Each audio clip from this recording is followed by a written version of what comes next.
Thank you very much. I think the recess is over. Mr. Superintendent, sir. Thank you, Madam Chair. I promise you there will not be another recess unless you call for one.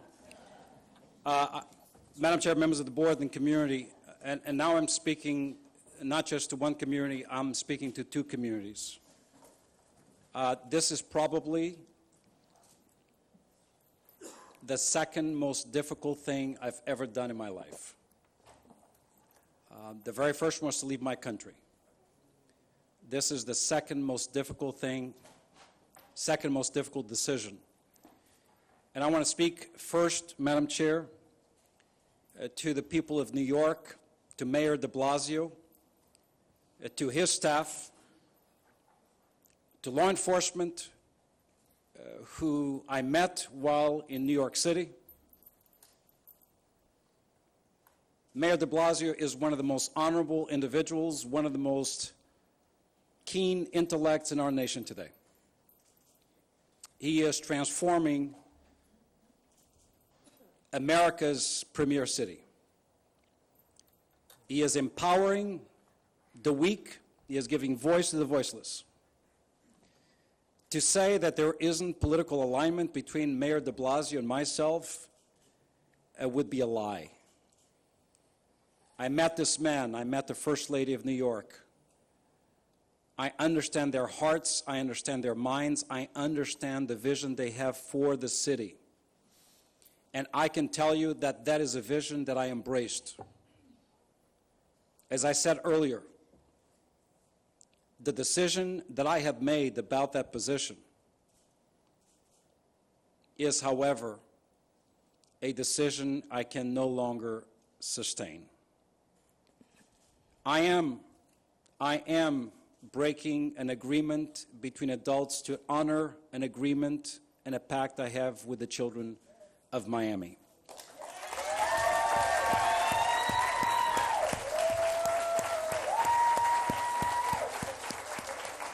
Madam Chair, if I may, I want to be clear about this.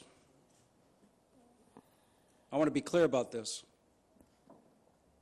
The Chancellor's position in New York City is the most coveted job in education.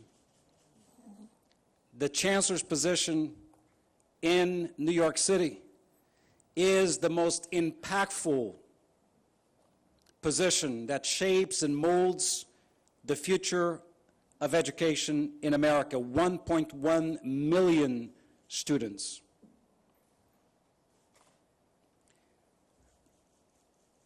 I have made a decision about that position. I underestimated the emotional tug, the level of commitment, the power that crying members of the community have had on me.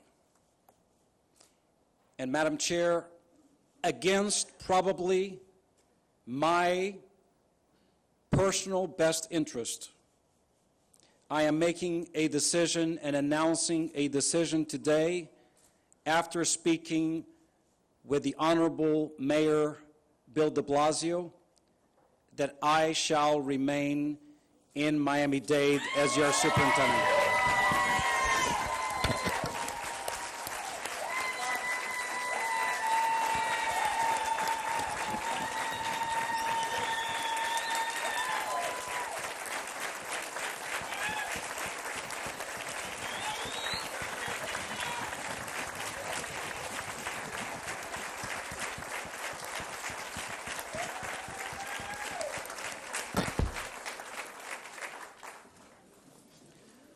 Madam Chair, as I said, it is not easier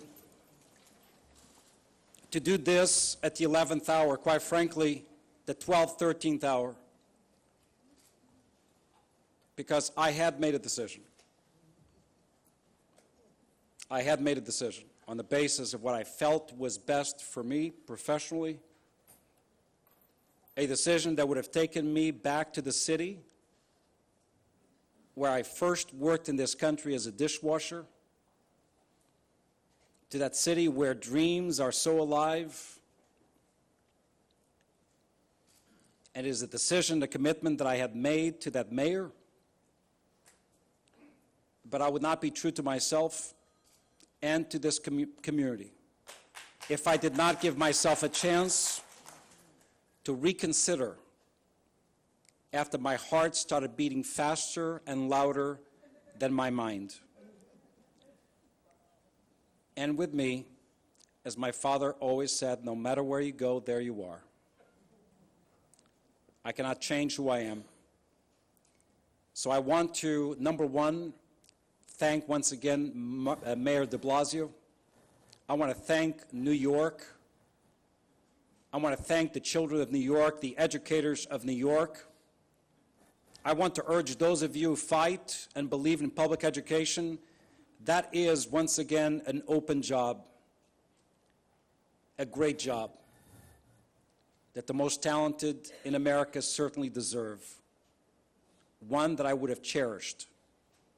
I am making this decision not on the basis of what is opportune and best for me, out of honor and respect to this community, with the expectation and hope that in reciprocal fashion, the honor and respect of our work will be evident in months and years to come.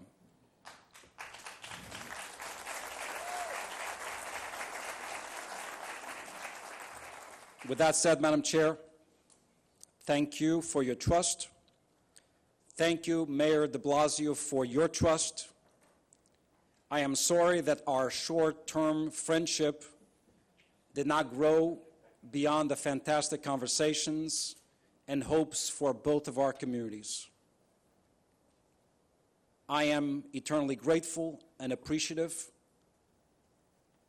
and for as long as I'm here, public education shall continue to retain the value it has in Miami, in New York, and the entire country. And I want to be strong about something I said before. If you counted, I outlined 10 different things that I felt were very important. And I said that before any further consideration or decision, just to remind everybody that I am not changing. My ways are forceful, my ways are direct, my ways are the way of a teacher and the child. I am driven by conviction, never afraid to take on a challenge. Last night, the challenge was New York City.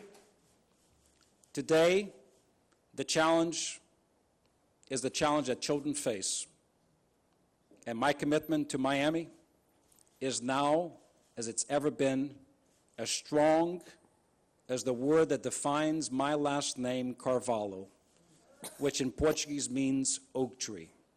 I stand firm, well-rooted in this community. I thank this board. I thank this community. God bless all of you.